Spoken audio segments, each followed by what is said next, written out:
In this video, we're going to learn about layer groups. This is just another way of organizing your layers on your list in your layers panel.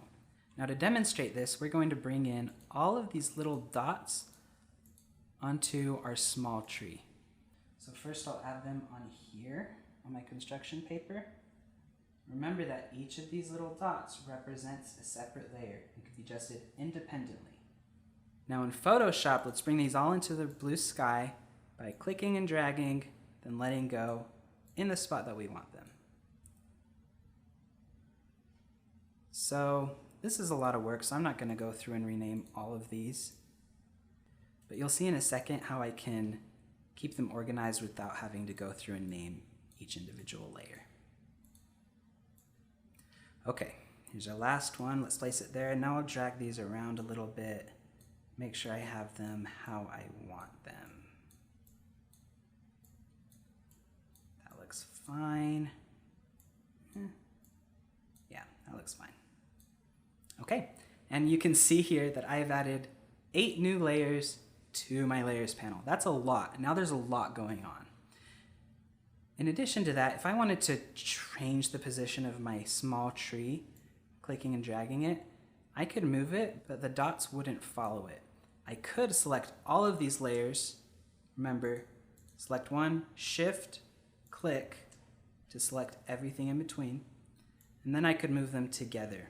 But if I wanted to make some isolated adjustments to these layers or anything else, I would have to go one by one. So this is where layer groups come in handy. What we can do is, with all of these layers selected, click on this little folder icon down here. This will create a new group, and we'll rename that group Tree Small. Now, with Tree Small selected, if I wanted to make an adjustment, I could scale it up or I could move it however I want, and it brings everything within this group with it. If I wanted to access each of these layers independently again, I can just click on this arrow and show all of my layers in this Tree Small group. It's a pretty nifty little tool for keeping things organized and decluttering your layers panel. Now if I wanted to make an adjustment to these layers, I could create a new adjustment layer, click Hue Saturation, and let's say I wanted to make these decorations a different color. Let's say I wanted them to be green and white, kind of like that.